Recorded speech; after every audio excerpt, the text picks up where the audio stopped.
Chief Al Thomas, Charlottesville Police Department. Thank you all for being here.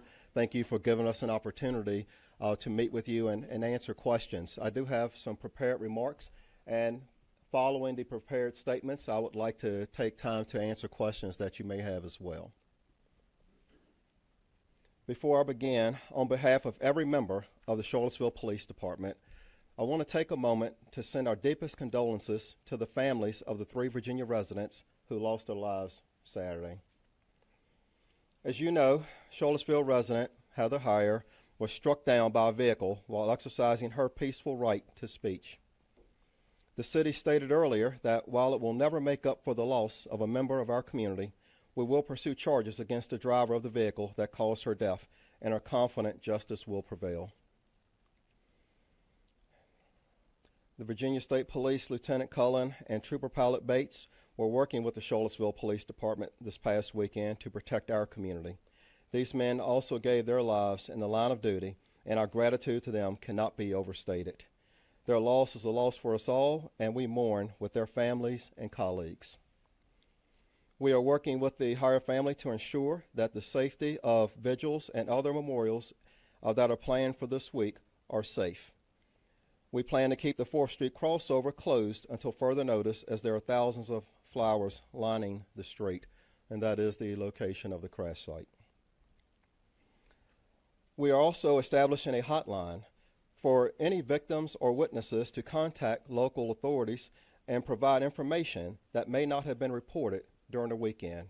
We understand it was a traumatic weekend for everyone.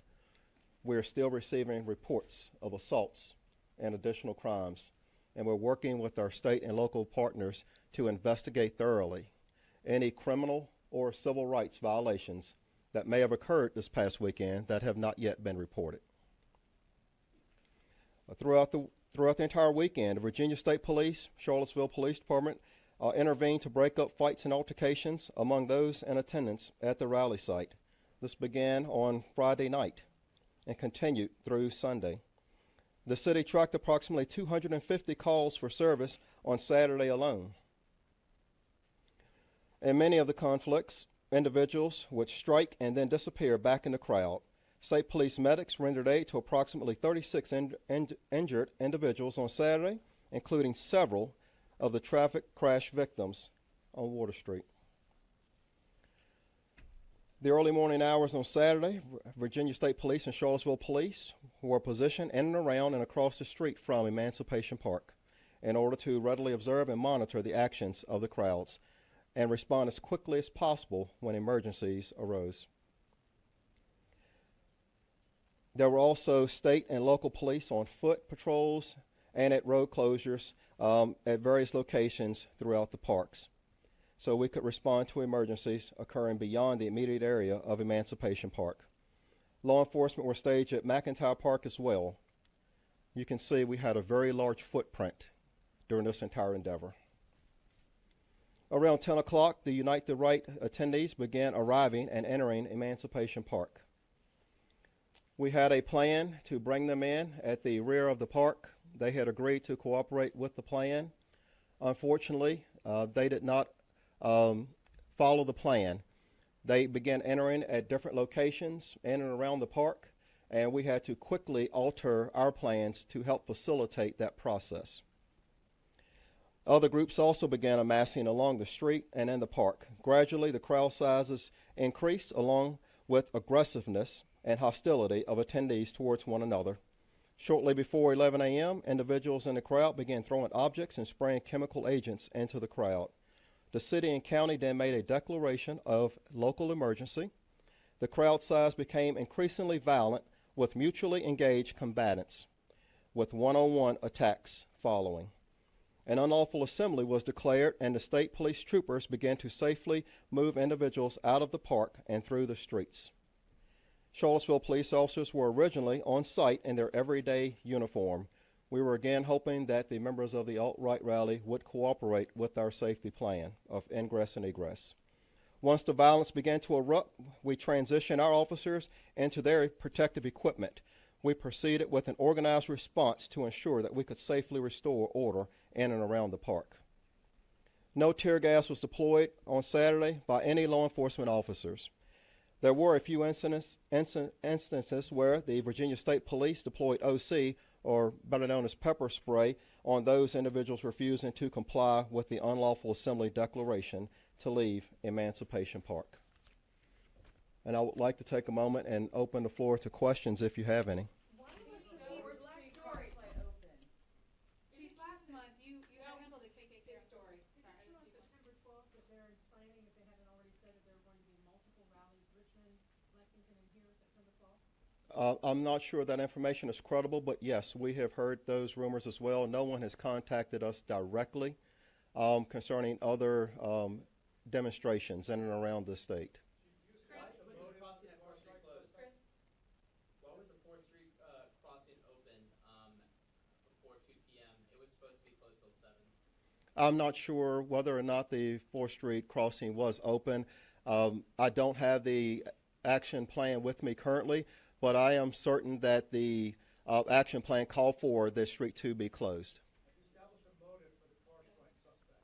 Last month for the Ku Klux Klan rally, we were here. You guys were there from the beginning. You were in the middle of the rally. You kept the two sides separate. Why did you take a different approach on Saturday? Well, this was a completely different event from the rally on July the 8th. The entire action plan was different. We did make attempts to keep the two sides separate. However, we can't control which side someone enters the park. We had agreements and worked out a security plan to bring the groups in separate entrances. Again, they decided to change the plan and entered the park in different directions. Chief, we've heard reports that police did not do enough to break up fights, that it appeared they were standing around letting people duke it out, and some people have suggested they may have been intimidated by the firepower of the alt-right. Can you respond to that? We were certainly not intimidated by the firepower of the alt-right. However, it was prudent to make sure that officers were equipped to go out and deal directly with the violence at hand. Originally, we had our officers out in their everyday uniform. We were hoping for a peaceful event. We urged leaders from both sides to engage in a nonviolent demonstration. Once the violence erupted, once the plan was altered, we had to quickly transition our officers into their protective gear. Once the unlawful assembly was declared, we requested the state police mobile field force to deploy in their riot gear, and our officers took a position behind them at that point to guard their rear. I witnessed personally dozens of acts of violence, people being assaulted, and other journalists saw this as well, with police officers in sight watching who did not intervene or help those victims. Did you give any orders to police officers not to help people who were being assaulted? No.